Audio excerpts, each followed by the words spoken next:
MSLI TV رہنمائی بدلتی دنیا کے لیے۔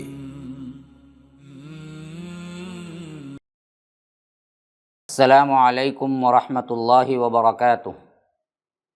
ان الحمد للہ نحمده ونستعینه ونستغفره ونؤمن به ونتوکل علیہ ونعوذ باللہ من شرور انفسنا ومن سیئات اعمالنا من يهده الله فلا مضل له ومن يضلل فلا هادي له واشهد ان لا اله الا الله وحده لا شريك له واشهد ان محمدا عبده ورسوله اما بعد فان خير الحديث كتاب الله وخير الهدي هدي محمد صلى الله عليه وسلم وشر الامور محدثاتها وكل محدثة بدعة وكل بدعة ضلالة وفي رواية وكل ضلالة في النار۔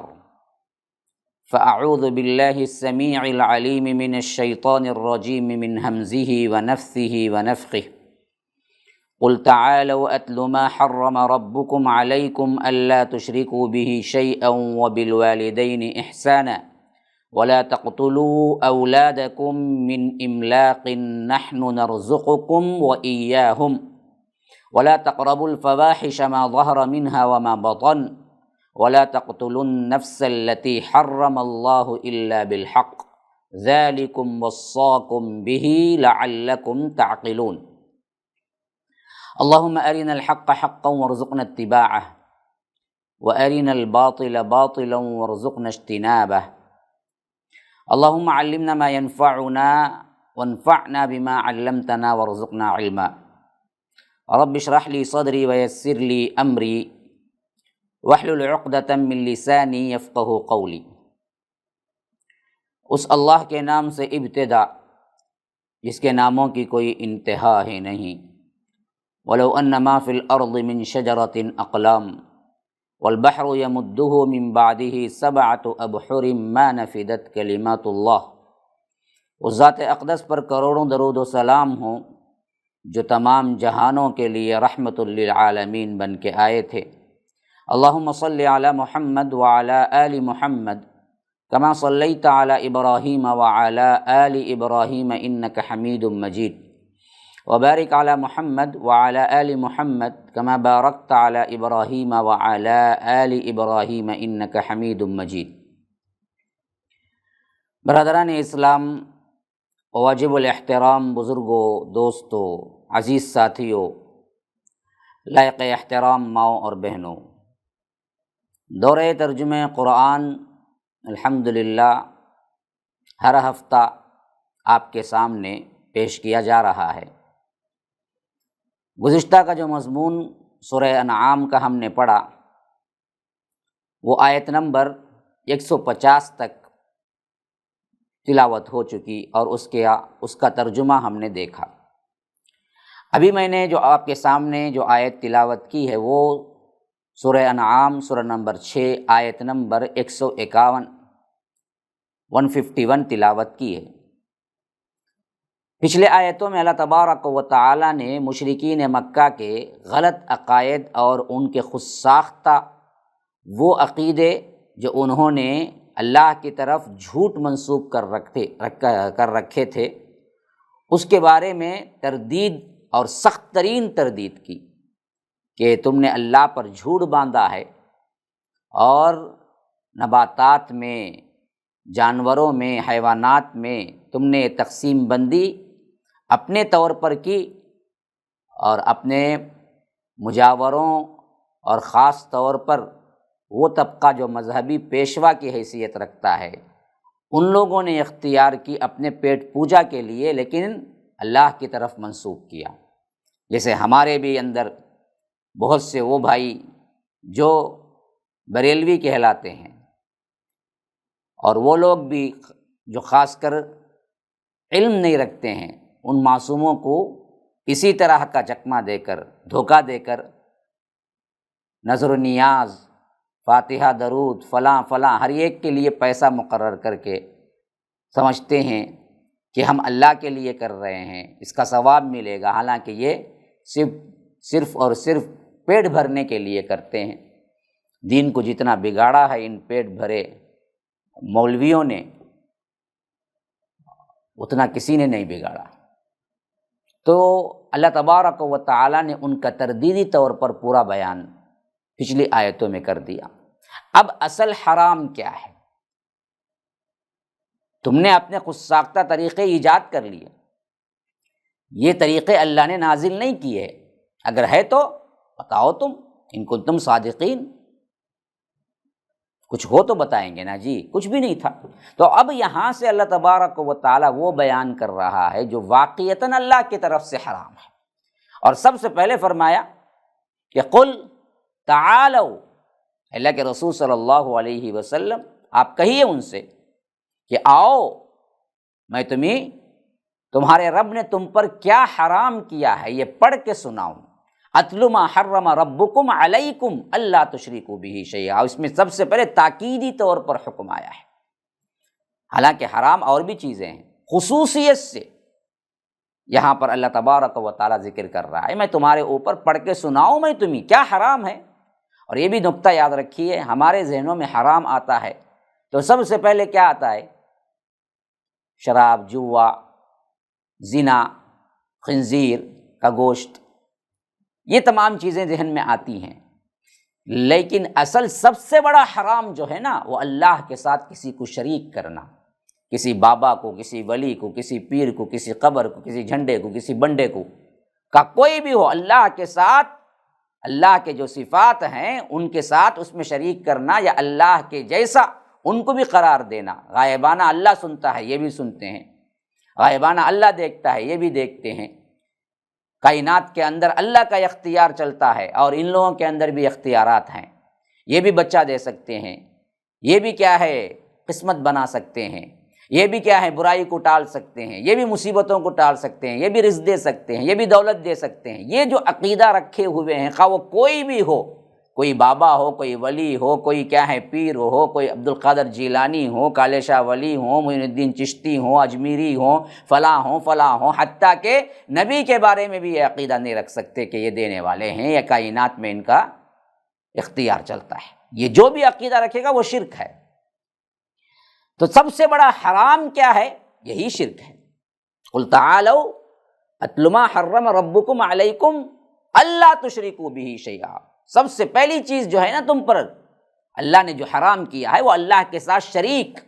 نمبر 2، ماں باپ کے ساتھ حسن سلوک کی تاکید ہے، ان کی نافرمانی حرام ہے۔ اور نمبر 3 فرمایا اولاد کے ڈر سے، مفلسی کے ڈر سے اپنی اولاد کو قتل نہ کرو، کیونکہ رزق دینے کا جو معاملہ ہے ہم ہی ہیں، تم ہی بھی رزق دیتے ہیں اور ان کو بھی۔ وَلَا تَقْرَبُوا الْفَوَاحِشَ مَا ظَهَرَ مِنْهَا وَمَا بَطَنَ، اور بے حیائیوں کے قریب نہ جاؤ، خواہ وہ ظاہر میں ہو خواہ وہ چھپی ہوئی ہو۔ دنیا دیکھتی ہے، لوگ دیکھتے ہیں، ایسے وقت میں تو انسان فحش کاموں سے رکتا ہے، لیکن رات کا اندھیرا ہے، کمرے کے اندر ہے، نیٹ جاری ہے، اب کیا ہے غلط فلمیں دیکھنا، ننگی تصویریں دیکھنا آج ہمارا ایک معمول بن چکا ہے، خاص کر نوجوانوں کا۔ ظاہر میں بھی بے حیائی کے کاموں میں، نہ باطن میں، نہ چھپے ہوئے میں، کسی میں تمہارے لیے جائز نہیں ہے۔ اور اسی طرح وَلَا تَقْتُلُوا النَّفْسَ الَّتِي حَرَّمَ اللَّهُ إِلَّا بِالْحَقِّ، کسی جان کو بھی قتل نہ کرو جسے اللہ نے حرام ٹھہرایا ہے، لیکن حق کے ساتھ۔ یعنی حق کے ساتھ کیا ہے؟ اگر مرتد ہو گیا تو سلطنت اسلامیہ ہو تو اسے قتل کرے گی، یہ جائز قتل ہے۔ اور کسی نے کسی کو قتل کر دیا، قتل کے بدلے قتل کرے گی، وہ بھی گورنمنٹ کرے گی، انڈیویجول کوئی انسان تو نہیں کرے گا۔ اور اسی طرح شادی شدہ زانی، شادی ہو کر جس نے زنا کیا ہے اسے قتل کرے گی۔ یہ جائز 3 چیزیں ہیں جسے قانون اجازت دیتا ہے، اور قانون کے رکھوالے جو ہیں وہ کریں گے، وہ بھی یہ حق کے ساتھ ہے۔ ذالکم وصاکم بھی، یہ ہے جس کا تاکیدی حکم ہے، جس نے تمہیں دیا ہے تاکہ تم سمجھو، لعلکم تعقلون۔ پھر اس کے بعد فرمایا وَلَا تَقْرَبُوا مَالَ الْيَتِيمِ إِلَّا بِالَّتِي هِيَ أَحْسَنُ حَتَّى يَبْلُغَ أَشُدَّهُ وَأَوْفُوا الْكَيْلَ وَالْمِيزَانَ بِالْقِسْطِ لا نکلف نفسا الا وسعها وَإِذَا قُلْتُمْ فَعْدِلُوا وَلَوْ كَانَ ذَا قُرْبَىٰ وَبِعَهْدِ اللَّهِ أَوْفُوا ذَلِكُمْ وَصَّاكُمْ بِهِ لَعَلَّكُمْ تَذَكَّرُونَ کہ فرمایا کہ دیکھو یتیم کے مال کے قریب بھی نہ جاؤ، وَلَا تَقْرَبُوا مَالَ الْيَتِيمِ، مگر اس طریقے سے جو سب سے اچھا ہو، إِلَّا بِالَّتِي هِيَ أَحْسَنُ۔ یتیموں کا مال کھا جانا یہ تو بہت بڑا ظلم ہے، بہت بڑا حرام ہے۔ ان الذین یأکلون اموال الیتامی ظلما، جیسا کہ ہم پڑھ آئے ہیں سورہ نساء میں، جو لوگ یتیموں کا مال ظلماً کھا جاتے ہیں، انما یأکلون فی بطونہم نارا، یہ دراصل اپنے پیٹوں میں آگ بھرتے ہیں سیدھا سیدھا، کیونکہ یہاں تو وہ کھانا لگے گا ان کو، یہاں تو وہ مال لگے گا، لیکن قیامت کے دن اللہ تبارک و تعالی انہیں جہنم میں پھینکے گا اور ان کے پیٹوں کو آگ کھائے گی۔ انما یأکلون فی بطونہم نارا، یتیموں کا مال کھانا گویا کہ آگ کھانے کے برابر ہے۔ تو یہاں پر فرمایا تاکیدی حکم کہ یتیموں کے مال کے قریب بھی نہ جاؤ مگر احسن طریقے سے، الا باللتی ہی احسن۔ وہ کیا مطلب ہے؟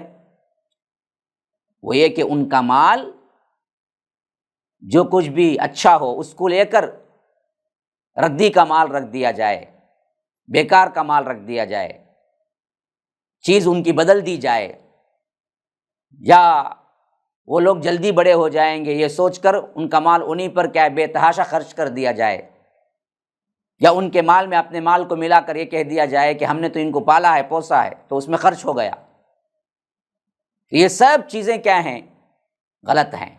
ہاں احسن طریقے سے ان کی پرورش کے لیے آپ کے پاس مال نہیں ہے، آپ کوئی کیا ہے یتیم کی پرورش کر رہے ہیں کسی رشتہ داری کے ناطے یا کسی بھائی کے ناطے، باپ نہیں ہے اس خاندان سے کسی بچی کو یا کسی بچے کو لے کر رہے ہیں یتیم ہونے کے ناطے، اب آپ کے پاس بھی وہ خرچ نہیں ہے، لیکن باپ بہت کچھ چھوڑ کے گیا ہے تو یتیم کے مال میں سے اس کے اوپر جو خرچ ہے وہ خرچ صرف نکال لیتے ہیں نیک نیتی کے ساتھ، اس پر جو خرچہ ہو رہا ہے تو اللہ تبارک و تعالی نے کیا ہے اجازت دی ہے کہ الا باللتی ہی احسن، مگر اچھے طریقے سے۔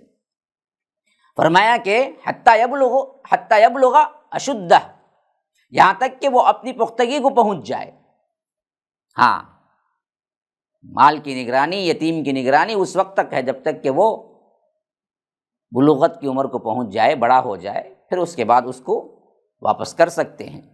پھر اس کے بعد فرمایا کہ وَأَوْفُوا الْكَيْلَ وَالْمِيزَانَ بِالْقِسْطِ، ناپ تول میں انصاف کے ساتھ پورا کرو، یہ سب سے اہم ترین چیز ہے۔ پھر اس کے بعد فرمایا لا نکلف نفسا الا وسعها، ہم کسی شخص کو بھی تکلیف نہیں دیتے مگر اس کی طاقت کے مطابق۔ تو یہ سب احکامات اسی لیے دے رہے ہیں کہ تم کر سکتے ہو۔ وَإِذَا قُلْتُمْ فَعْدِلُوا وَلَوْ كَانَ ذَا قُرْبَىٰ، اور جب بات کرو تو انصاف کے ساتھ بات کرو، خواہ وہ تمہارے رشتہ داری کیوں نہ ہو، رشتہ داری کی وجہ سے جانبداری اختیار نہ کرو، سائیڈ نہ لو، حق جو ہے وہ حق بولو۔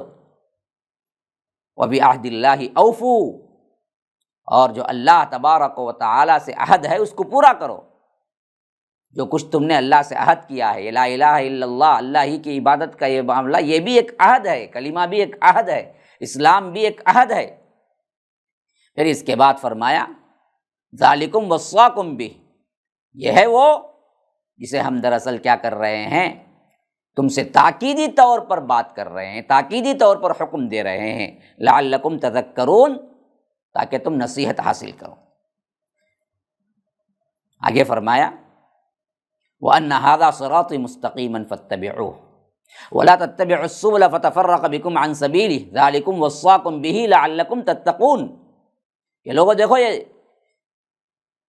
یہ ہے صراط مستقیم، هَذَا صِرَاطِي، یہ ہے میرا راستہ سیدھا بالکل مستقیماً، فَاتَّبِعُوهُ، پس تم اس پر چلو، وَلَا تَتَّبِعُوا السُّبُلَ، دوسرے راستوں پر ہرگز نہ چلو، فَتَفَرَّقَ بِكُمْ عَنْ سَبِيلِهِ، وہ تمہیں اس کے راستے سے جدا کر کے چھوڑ دیں گے۔ ذَلِكُمْ وَصَّاكُمْ بِهِ، یہ ہے تاکیدی حکم اس نے تمہیں دیا ہے تاکہ تم بچ جاؤ جہنم کے آگ سے، لعلکم تتقون، تاکہ تم بچو تاکہ تم تقوی اختیار کرو۔ یعنی اللہ تعالیٰ کی راہ جو ہے نا وہ ایک ہی راہ ہے۔ اس میں ایک پوائنٹ ہے، نقطہ ہے سمجھنے کا۔ جب اپنی طرف نسبت دی، صراط مستقیم کی طرف نسبت دی، تو فرمایا ھذا صراطی، ایک ہی راستہ ہے وہ میرا، چار راستے نہیں ہو سکتے، حنفی، مالکی، شافعی، حنبلی۔ راستہ جو ہے نا وہ ایک ہی ہے، ھذا صراطی مستقیما فاتبعوہ، اس کی پیروی کرو۔ لیکن جب غلط راستوں کے بارے میں بتلایا، باطل راستوں کے بارے میں بتلایا، تو جمع کا صیغہ استعمال کیا کہ فرمایا وَلَا تَتَّبِعُوا السُّبُلَ، دیکھو دوسرے راستوں کی، یعنی جمع کا صیغہ لایا۔ تو گمراہیاں، ضلالت بہت ہیں، حق ایک ہی ہے۔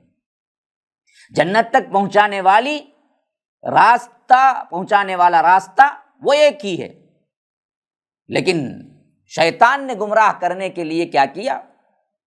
بہت سے راستے ایجاد کر لیے، بہت سے راستے ان کو بتا دیے۔ جیسا کہ حضرت عبداللہ ابن مسعود اور دیگر صحابہ سے یہ روایت ہے کہ اللہ کے رسول صلی اللہ علیہ وسلم نے صاف طور پر اس کا نقشہ بتا کر صحابہ کو سمجھایا۔ کہتے ہیں کہ ہمارے سامنے اللہ کے رسول صلی اللہ علیہ وسلم نے ایک لکیر کھینچی، پھر فرمایا کہ یہ ہے اللہ تبارک و تعالیٰ کا سیدھا راستہ۔ پھر اس کے دائیں بائیں چھوٹی چھوٹی لکیریں کھینچی، پھر فرمایا کہ یہ ہیں الگ الگ راستے، جن کے ہر راستے پر شیطان بیٹھا ہوا ہے، لوگوں کو بلا رہا ہے گمراہ کرنے کے لیے۔ پھر اس کے بعد اللہ کے رسول صلی اللہ علیہ وسلم نے اسی آیت کی تلاوت کی کہ وَأَنَّ هَذَا صِرَاطِي مُسْتَقِيمًا، احمد کی روایت کے اندر یہ بات آئی ہے۔ تو یہاں پر خاص طور پر اللہ تبارک و تعالیٰ نے صراط مستقیم کو ایک ہی صیغے سے بتایا کہ تمام دینوں میں صراط مستقیم صرف اور صرف اسلام ہے، باقی سب باطل ہے۔ اس آیت میں جس طرح تمام باطل دینوں سے منع فرمایا ہے، اسی طرح اسلام میں بھی اس صراط مستقیم سے ہٹ کے جتنے فرقے ہیں سب سے روک دیا گیا۔ اسلام میں صرف سیدھی راہ کتاب و سنت کی راہ ہے، جس پر پہلے 3 زمانے کے لوگ گزرے، جنہیں اللہ کے رسول صلی اللہ علیہ وسلم نے خود بہترین انسان کا لقب دیا، بہترین لوگوں کا لقب دیا، خیر الناس قرنی، سب سے بہترین لوگ میرے زمانے، ثم الذین یلونہم ثم الذین یلونہم، پھر اس کے بعد تابعین، صحابہ تابعین، بس۔ اللہ کے رسول صلی اللہ علیہ وسلم نے صاف فرما دیا، بخاری کے اندر کی روایت ہے 3651، تو اس کے سوا سب راستے ممنوع ہیں، خواہ وہ کوئی بھی ہوں، مذاہب اربعہ کی تقلید ہو، اہل بدعت کے بنائے ہوئے طریقے ہوں، کیونکہ یہ سب شروع میں تھے ہی نہیں، بعد میں پیدا ہوئے۔ ہر قسم کی بدعات گمراہ کن ہیں، بدعت حسنہ، بدعت سیئہ وغیرہ کچھ نہیں ہے، خواہ حسنہ ہو سیئہ، سب بدعت، کل بدعت ضلالہ۔ خود ائمہ دین اور سارے مجتہدین سلف اور خلف سب نے یہی وصیت کی کہ دیکھو مجھے میری تقلید نہ کرو۔ سب کے سب نے جب تک رہے زندہ لوگوں کو یہی تاکید کی کہ اللہ کی کتاب اور اللہ کے رسول صلی اللہ علیہ وسلم کی سنت کی اتباع کرو، یہی صراط مستقیم ہے۔ تو اس لیے فرمایا کہ میری یہ راہ ہے نا، اس راہ کو تم مضبوطی سے پکڑ لو، ذالکم وصاکم بھی، یہ تاکیدی حکم ہے۔ یہ کل 3 آیات میں جو اللہ تبارک و تعالیٰ نے ذکر کیا ہے کہ آیت نمبر 151، 52، 53، یہ 10 احکامات ہیں، پورے جامع دین کا خلاصہ ہے، جس کو اللہ تبارک و تعالیٰ نے یہاں پر بیان کر دیا۔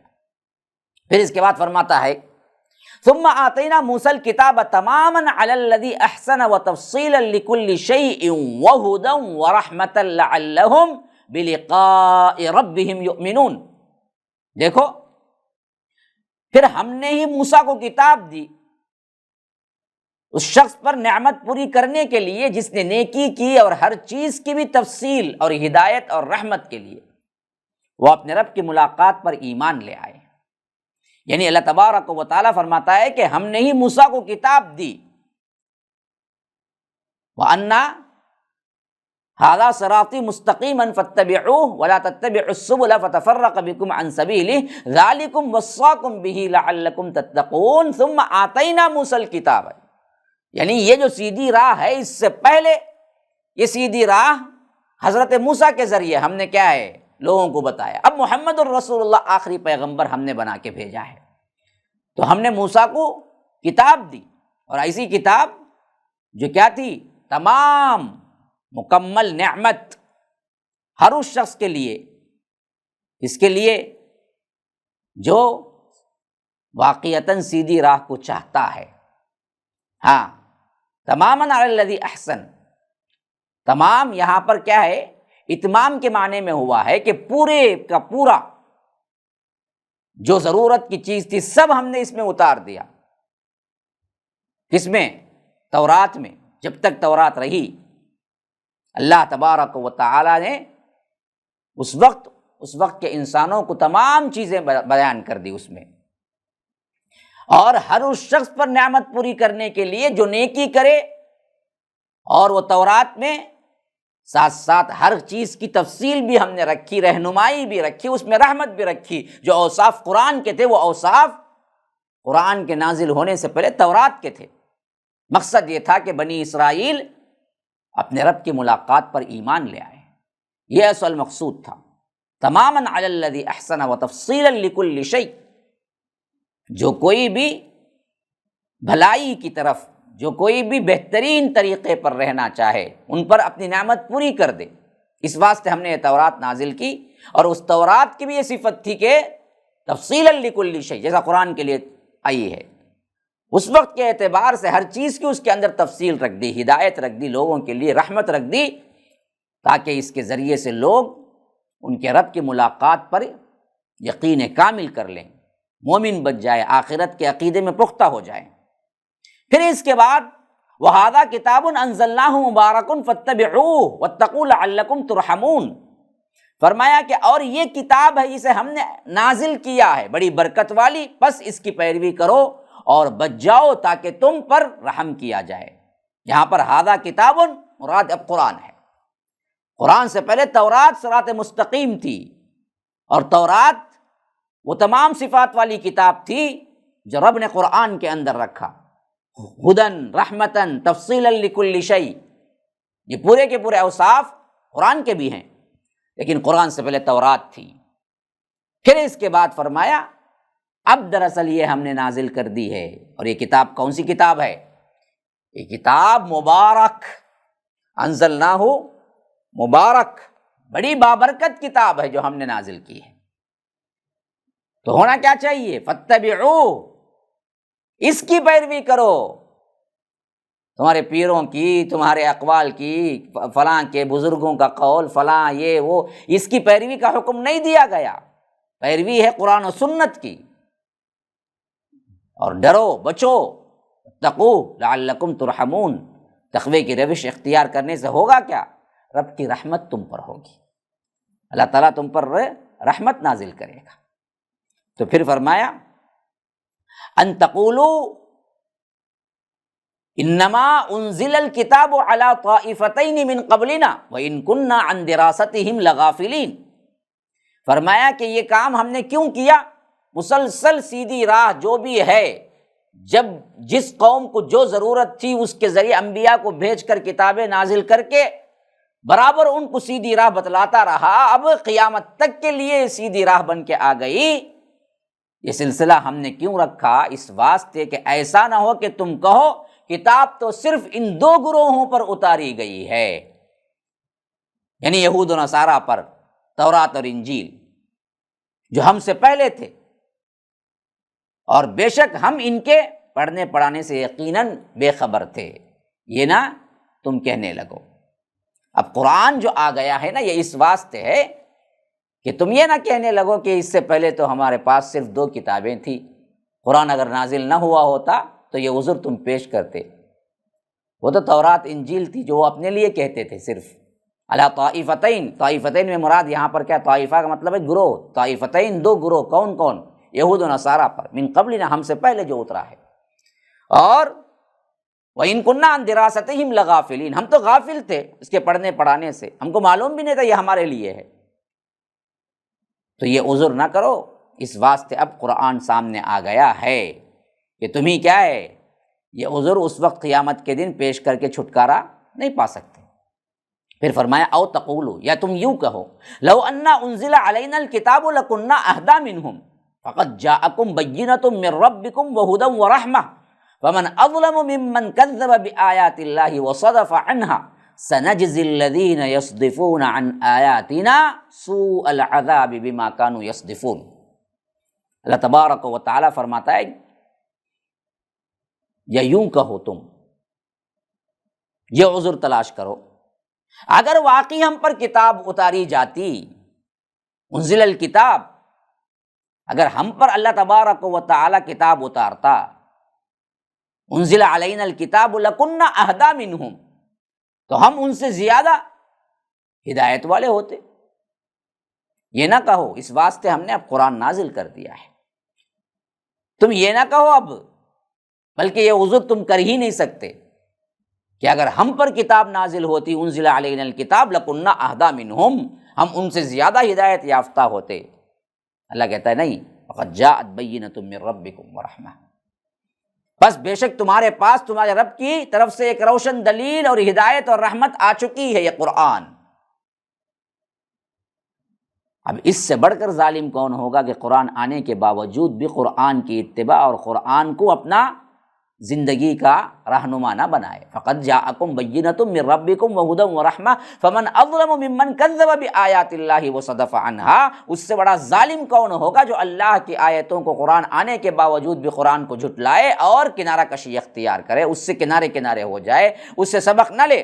سنجزی الذین، ضرور ہم کیا ہیں، اسے زبردست سزا دیں گے، یصدفون عن آیاتنا، جو ہماری آیتوں سے صرف نظر کرتا ہے، جو ہماری آیتوں سے کنارہ کشی اختیار کرتا ہے، سوء العذاب، بڑا زبردست اور برا عذاب ہے، بما کانوا یصدفون، ان کے اس کنارہ کشی کرنے پر اللہ ان کو دے گا، جہنم کا عذاب ان کے لیے ہم نے تیار کر کے رکھا ہے۔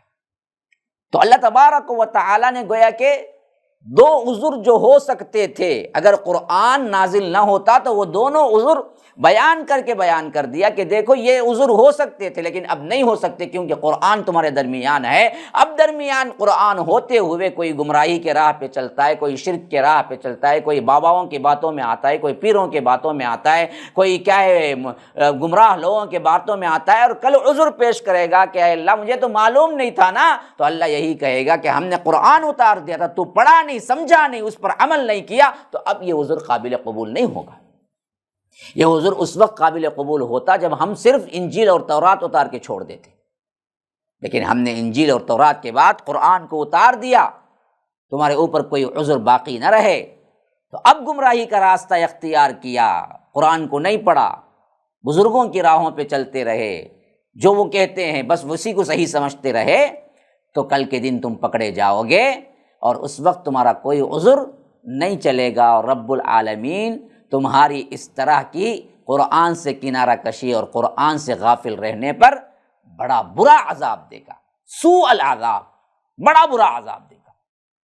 پھر فرمایا کہ هل ينظرون الا ان تأتيهم الملائکۃ او یأتی ربک او یأتی بعض آیات ربک یوم یأتی بعض آیات ربک لا ينفع نفسا ایمانها لم تکن آمنت من قبل او کسبت فی ایمانها خیرا قل انتظروا انا منتظرون۔ اب اس کتاب کے آ جانے کے بعد بھی اگر تم ایمان نہیں لا رہے ہو، اس کی اتباع نہیں کر رہے ہو، اپنی اصلاح نہیں کر رہے ہو، تو پھر کون سی بات کا انتظار کر رہے ہو؟ هل ينظرون، کیا اس بات کا تم انتظار کر رہے ہو کہ الا ان تأتیہم الملائکہ، کہ فرشتے آ جائیں تمہارے پاس، یا او یأتی ربک، تمہارا رب تمہارے سامنے آ جائے، یا نہیں او یأتی بعض آیات ربک، تیرے رب کی نشانیاں کچھ اس میں سے آ جائیں۔ یوم یأتی بعض آیات ربک، یاد رکھو جب تیرے رب کی نشانیاں آ جائیں گی، کچھ بھی کوئی بھی نشانی اللہ دکھا دے گا قیامت کے قرب قیامت کی نشانیوں میں، خاص طور پر لا ينفع نفسا ایمانها، پھر اس کے بعد کسی نفس کا ایمان لانا اس کے لیے نفع بخش نہ ہوگا، اس کا ایمان لانا کوئی فائدہ نہیں ہوگا۔ ہاں الا یہ کہ لم تکن آمنت من قبل او کسبت فی ایمانہا خیرا، کہ اس سے پہلے وہ ایمان لا چکا ہو یا اپنے ایمان کے اندر کوئی بھلائی کمائی ہو، بس۔ تو فرمایا کہ قل انتظروا، اللہ کے رسول صلی اللہ علیہ وسلم ان سے کہیے تم بھی انتظار کرو، انا منتظرون، اور ہم بھی انتظار کرتے ہیں، ہم بھی منتظر ہیں۔ خاص طور پر اس آیت کی تفسیر میں ایک تو یہ بات ذہن میں رکھیے کہ کفار پر اسلام کے حق ہونے کے دلائل تو پوری طرح واضح ہو چکے تھے، مگر وہ صرف ہٹ ڈرمی اور لاجواب کرنے کے لیے ضد میں آ کر ایسی چیزوں کا مطالبہ کرتے رہتے تھے کہ ہمیں معجزات دکھاؤ، فلاں کرو، تو اللہ کہتا ہے کہ هل ينظرون، تم کس بات کا انتظار کر رہے ہو؟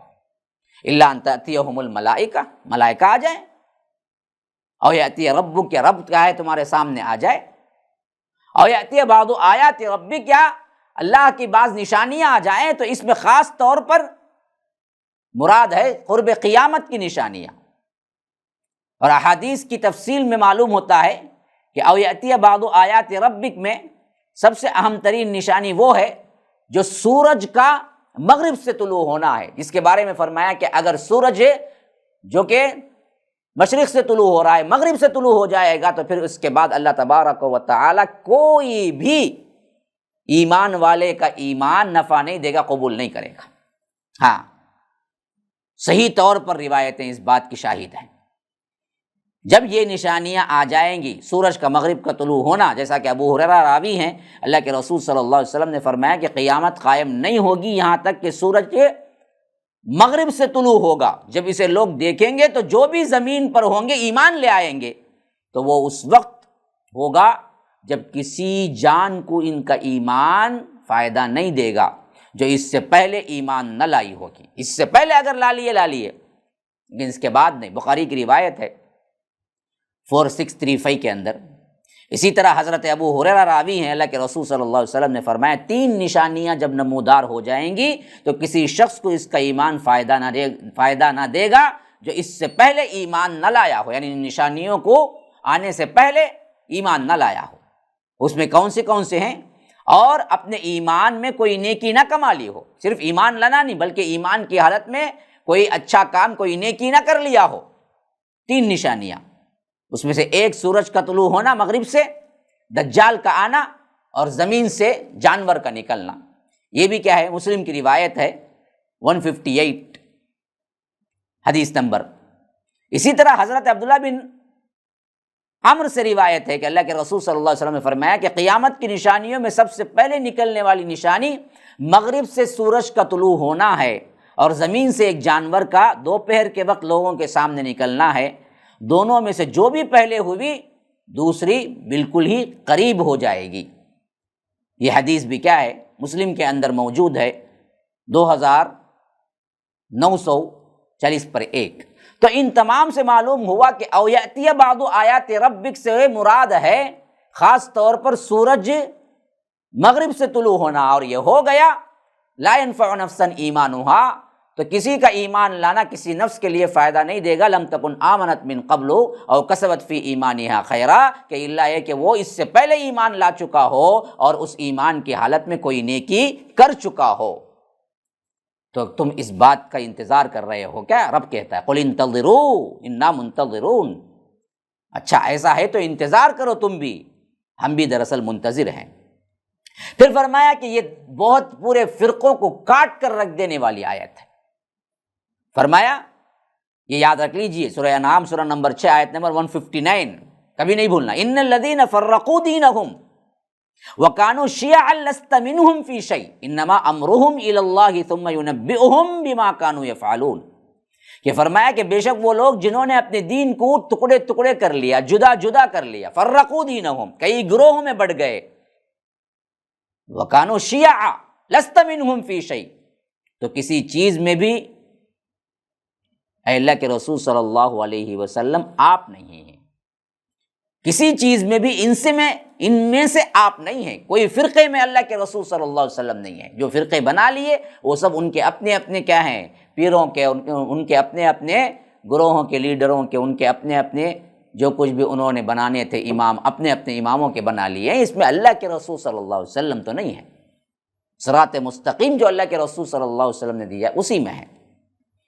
ان کا معاملہ تو اللہ ہی کے حوالے ہے، اور فرمایا پھر وہی نہیں بتائے گا جو کچھ بھی وہ کیا کرتے تھے۔ بہت اہم ترین، دین کی اصل ترین جو بنیاد ہے اس کو یہاں پر بتا دیا گیا۔ یعنی اصل میں دین کیا تھا؟ ایک ہی ہے، ایک ہی رہے گا، ایک ہی تھا، جس کی بنیاد توحید، یوم آخرت اور انبیاء پر ایمان اور ان کی اطاعت پر ہے۔ جسے رب العالمین نے قرآن میں کئیوں جگہ، آپ کو اگر حوالے چاہیے تو میں دے رہا ہوں، سورہ مومنون اللہ تبارک و تعالی فرما رہا ہے 53-52 میں، سورہ یونس آیت نمبر 19، سورہ انعام 153 جو ہم ابھی پڑھا ہے، سورہ بقرہ 213۔ اللہ تبارک و تعالی نے ان آیتوں پہ کیا ہے پوری تفصیل سے بیان کیا کہ قرآن اور حدیث اصل بنیاد ہے دین کی، فرقے بازیوں میں کچھ نہیں رکھا ہے۔ تو معاملہ کیا ہوا؟ لوگ اپنے اپنے زمانے کے مطابق غلط راہوں پہ پڑے، لیکن اس اصل دین سے کبھی بھی کسی بھی نبی کو مبرہ نہیں کیا گیا۔ ہر نبی کی دعوت یہ تین چیزوں پر مشتمل تھی جو اصلاً ہے، توحید، آخرت اور رسول کی اطاعت۔ ان چیزوں پر دین کا انحصار تھا۔ ہاں کچھ تھا تو شریعت میں کچھ تبدیلیاں ہو سکتی تھی جو وقت کے لحاظ سے ہوئی، بقیہ کسی پر کوئی تبدیلی نہیں ہوئی۔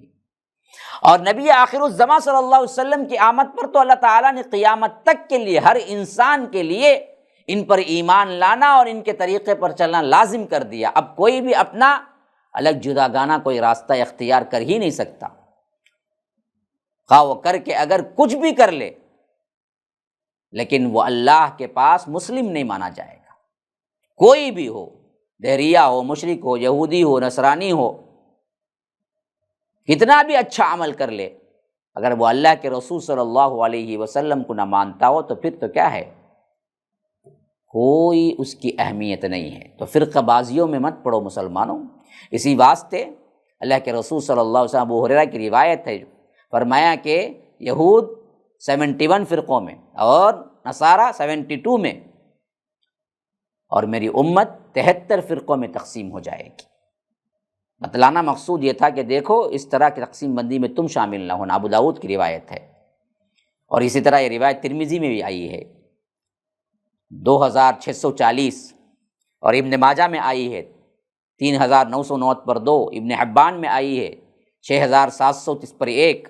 حضرت معاویہ ابن ابی سفیان سے روایت ہے، ایک اور روایت جس میں اللہ کے رسول صلی اللہ علیہ وسلم کہتے ہیں کہ ہم میں سے کھڑے ہوئے اور فرمایا، یاد رکھو لوگو، تم سے پہلے اہل کتاب 72 فرقوں میں فرقہ فرقہ، ملت ملت ہو گئے، الگ الگ ہو گئے، اور یہ جو ہوئے سب کے سب کیا ہیں، جہنم میں جائیں گے۔ سب کے سب کیا ہیں، غلط فرقے ہیں۔ اور فرمایا کہ یاد رکھو لوگو، اہل کتاب 72 ملتوں میں تقسیم ہوئے، اور یہ ملت، یہ امت 73 فرقوں میں تقسیم ہو جائے گی، اور ان میں سے 72 جتنے فرقے ہیں، 72 فرقے، سب کے سب آگ میں ہوں گے، ایک فرقے کے۔ یہ احمد کی روایت ہے۔ حضرت عبداللہ بن عمر کی روایت میں ہے کہ وہ سب آگ میں ہوں گے مگر ایک فرقے کے۔ لوگوں نے پوچھا یا رسول اللہ وہ کون ہیں؟ فرمایا کہ ما انا علیہ و اصحابی، جس پر میں اور میرے صحابہ ہیں، بس یہ ہے وہ فرقہ جو دراصل یہاں پر اللہ کے رسول صلی اللہ علیہ وسلم سے فرمایا جا رہا ہے کہ سب کو چھوڑو اور آپ کسی فرقے میں نہیں ہیں، اور ہمیں بتایا جا رہا ہے کہ وہ فرقہ کون سا ہے، جو صحابہ والا فرقہ ہے، جو کتاب و سنت کے ساتھ منہج سلف پہ چلتا ہے، وہ فرقہ ہے، اس کے علاوہ کوئی نہیں ہے۔ پھر فرمایا کہ من جاء بالحسنۃ فلہ عشر امثالها ومن جاء بالسیئۃ فلا یجزی الا مثلها وهم لا یظلمون، کہ فرمایا کہ جو شخص نیکی لے کر آئے گا تو اس کے لیے اس جیسی 10 نیکیاں ہوں گی، اور جو برائی لے کر آئے گا سوائے اسے اس برائی کے بدلہ دیا جائے گا اسی کے مثل۔ ایک برائی کو اللہ 10 کا بدلہ نہیں دے گا، یہ اللہ ارحم الراحمین ہونے کی سب سے بڑی دلیل ہے۔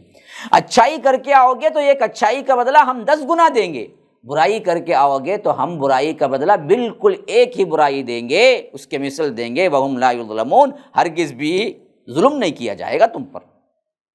یعنی اللہ تبارک و تعالی نے قرآن کے اندر یہ اسلوب اختیار کیا ہے کہ جہاں جہاں ڈراوا ہے اس کے ساتھ ساتھ بشارتیں ہوتی ہیں۔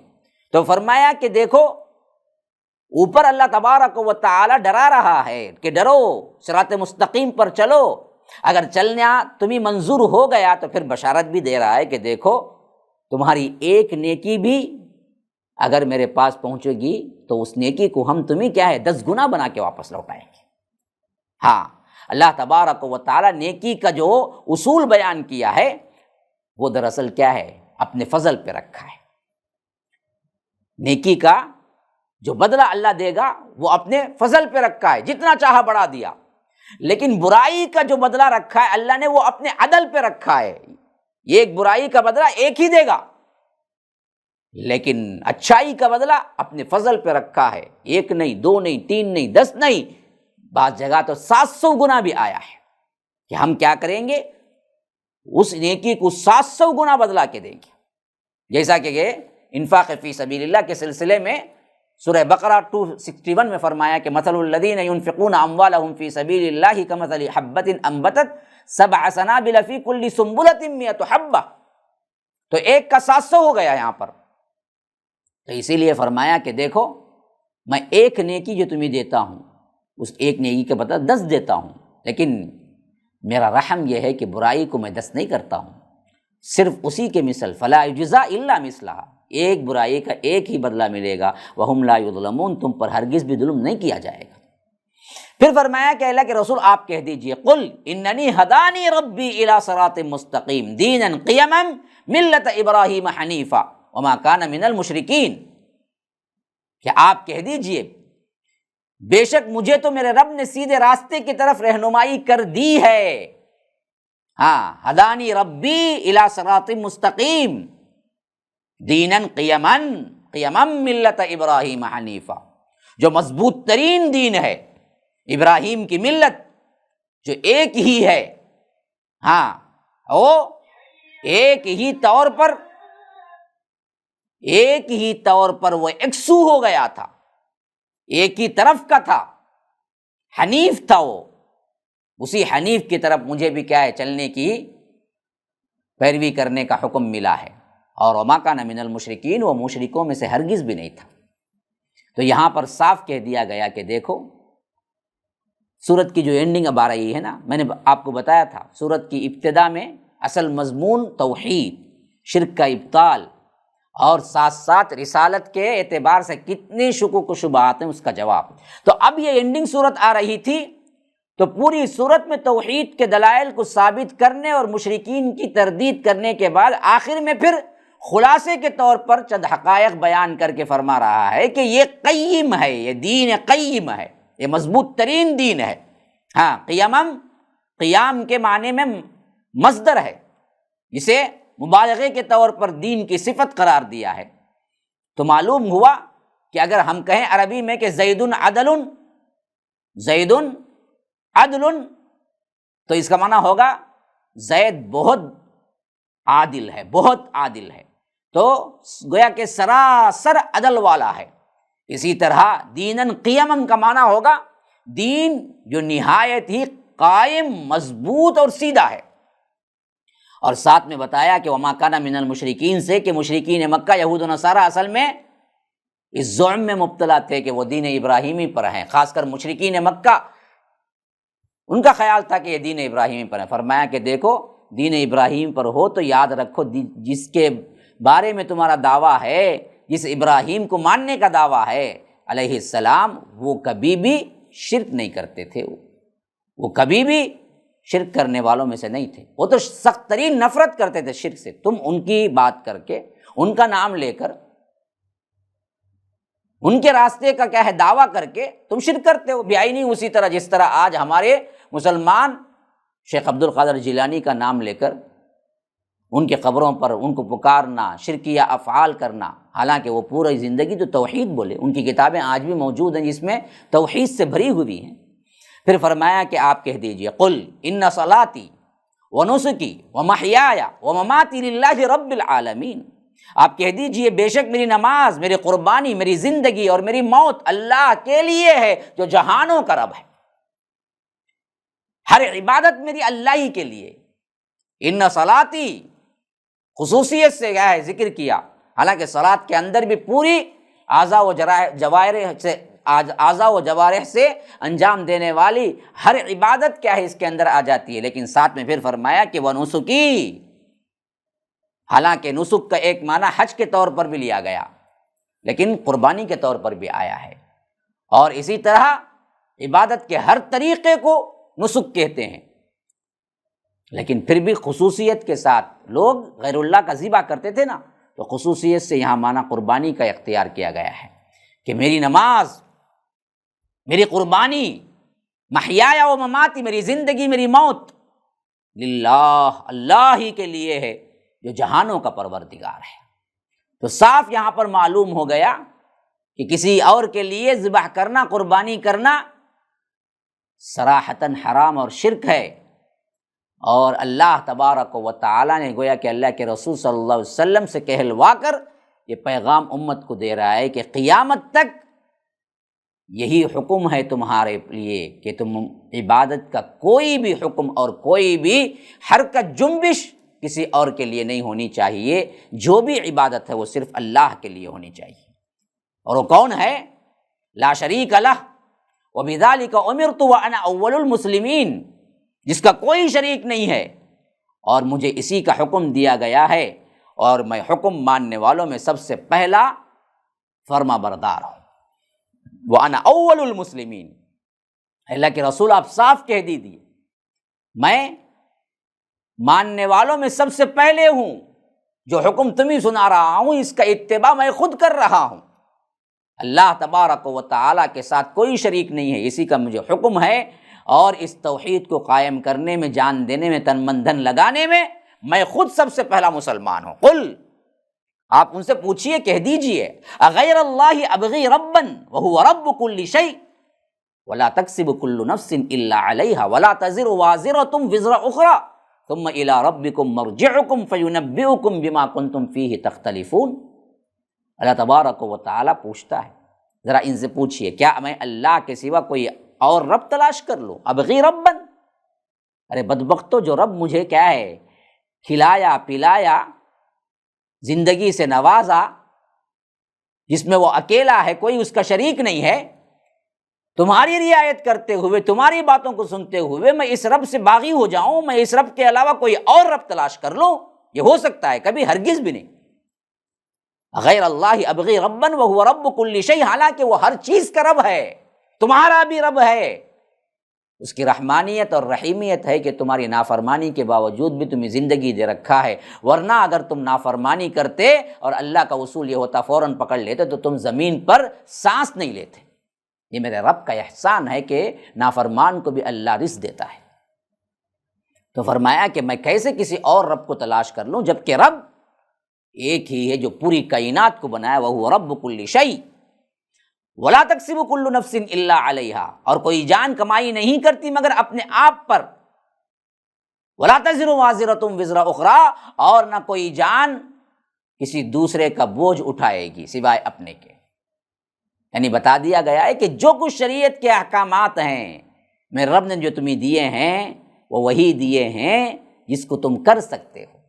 اللہ تبارک و تعالیٰ کا یہ اصول نہیں ہے کہ وہ تمہارے سکت سے زیادہ تم پر کیا ہے شریعت کو نافذ کرے، شریعت کو ڈالے۔ اور یہ بھی یاد رکھو، جو جو گناہ کرے گا وہی اٹھائے گا، جو کرے گا وہی تمہیں ملے گا، جو بوؤ گے وہی کاٹو گے۔ تم کیا ہے انار کا درخت پیر کر آم نکلنا ہے تو آم نہیں نکلے گا، ہاں نیمو کا درخت پیر کر آم نکلنا ہے تو آم نہیں نکلے گا، جو کھٹا پیرے گے وہ کھٹا ہی نکلے گا، جو میٹھا پیرو گے وہ میٹھا ہی نکلے گا۔ تو فرمایا کہ ولا تزر وازرۃ وزر اخری، دیکھو کہ کوئی کسی کا بوجھ نہیں اٹھائے گا، جو کچھ کمائی ہے وہ انہیں کو اٹھانا پڑے گا۔ پھر کیا ہوگا؟ ثم الی ربکم، پھر اس کے بعد تمہارے رب ہی کی طرف تم سب کو لوٹنا ہوگا۔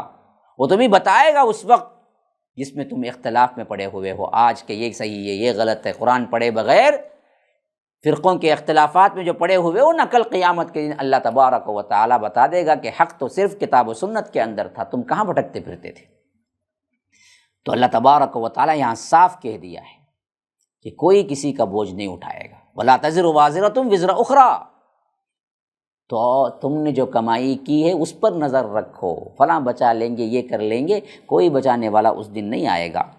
پھر اس کے بعد اس سورت کی آخری آیت فرمایا وَهُوَ الَّذِي جَعَلَكُمْ خَلَائِفَ الْأَرْضِ وَرَفَعَ بَعْضَكُمْ فَوْقَ بَعْضٍ دَرَجَاتٍ لِيَبْلُوَكُمْ فِي مَا آتَاكُمْ إِنَّ رَبَّكَ سَرِيعُ الْعِقَابِ وَإِنَّهُ لَغَفُورٌ رَحِيمٌ۔ یہ فرمایا کہ وہی ہے وَهُوَ الَّذِي جَعَلَكُمْ خَلَائِفَ الْأَرْضِ، جس نے تمہیں زمین کا جانشین بنایا اور تمہارے بعض کو بعض پر درجوں میں بلند کر دیا۔ وَرَفَعَ بَعْضَكُمْ فَوْقَ بَعْضٍ دَرَجَاتٍ لِيَبْلُوَكُمْ، یہ دراصل کسی کو اونچا کسی کو نیچا جو بنایا ہے نا، کیوں؟ تاکہ وہ ان چیزوں میں تمہاری آزمائش کرے، ہاں جو اللہ نے دیا ہے۔ تو گویا کہ یہ بہت بڑی بات ہے سمجھنے کی کہ پیسے والا کوئی ہے تو وہ اللہ کی رحمت نہیں ہے، وہ بھی آزمائش ہی ہے کہ اللہ نے پیسہ دے کے کسی کو آزمایا، کسی کو چھین کے آزمایا۔ ہاں جو کچھ بھی دیا ہے سب آزمائش ہو رہی ہے۔ تو اسی لیے فرمایا کہ بے شک تیرا رب بہت جلد سزا دینے والا ہے، سریع العقاب، اور جہاں سزا دینے میں سریع ہے، تیز ہے، لیکن اسی کے ساتھ ساتھ وَإِنَّهُ لَغَفُورٌ الرحیم، کہ بے شک وہ یقیناً بے حد بخشنے والا اور نہایت مہربان ہے۔ یعنی سب سے پہلے تو یہ فرما دیا کہ یہ سورت کا جو خلاصہ ہونا تھا خاص طور پر توحید کا، تو فرمایا کہ وَهُوَ الَّذِي جَعَلَكُمْ خَلَائِفَ الْأَرْضِ، یعنی زمین میں ایک دوسرے کے بعد جو اقتدار بخشتا ہے یا ایک دوسرے کا جانشین جو بناتا ہے اللہ تبارک و تعالی، وہی رب العالمین ہے۔ تو اسی سے وہ آ گئے، وہ بات بھی سمجھنے میں آپ کو آسانی ہو جائے گی جس میں اللہ کہتا ہے کہ وَإِذْ قَالَ رَبُّكَ لِلْمَلَائِكَةِ إِنِّي جَاعِلٌ فِي الْأَرْضِ خَلِيفَةً، ہم نے کیا کیا تھا؟ فرشتوں کو اعلان کیا تھا کہ ہم زمین میں خلیفہ بنانے والے ہیں، کہ یہاں پر خلیفے کا مطلب اللہ کا نائب نہیں ہے، جیسا کہ بہت سے تفاسیر میں اور بہت سے لوگوں نے سمجھ رکھا۔ یہاں پر لفظ آیا دیکھ، وہی خلیفے کا لفظ آیا ہے، وَهُوَ الَّذِي جَعَلَكُمْ خَلَائِفَ فِي الْأَرْضِ، وَهُوَ الَّذِي جَعَلَكُمْ خَلَائِفَ الْأَرْضِ، دوسری جگہ خلائف فی الارض بھی آیا ہے، یہاں پر فرمایا کہ خلائف الارض، کیا مطلب؟ ایک دوسرے کے بعد جانشین ہونا، وہی ہے جس نے تم کو ایک دوسرے کے بعد جانشین بنایا۔ باپ مرتا ہے تو بیٹا اس کی جگہ آتا ہے، بیٹا مرتا ہے تو پھر اس کا بیٹا اس کی جگہ آتا ہے، تو ایک دوسرے کا جانشین بنانا، کیونکہ اللہ کا خلیفہ تو ہو ہی نہیں سکتا۔ تو یہاں پر وہ بات وضاحت کے ساتھ ہو رہی ہے، دیکھیے۔ پھر فرمایا کہ وَرَفَعَ بَعْضَكُمْ فَوْقَ بَعْضٍ دَرَجَاتٍ، یعنی شکل و صورت میں، مال میں، عزت میں، علم میں، عقل میں ایک دوسرے کی جو برتری بخشی، مقصد یہ ہے کہ تم اتراؤ، تکبر کرو، نا نا نا نا نا نا نا، تم ایک دوسرے کو نیچا دکھاؤ نا۔ اصل میں یہ سب کا سب امتحان ہے، یہ سب کا سب امتحان ہے کہ اللہ تبارک و تعالی اس کے ذریعے سے علم والے سے بھی امتحان ہو رہا ہے، مال والے سے بھی امتحان ہو رہا ہے، فقیر کا بھی امتحان ہی ہے سب کا۔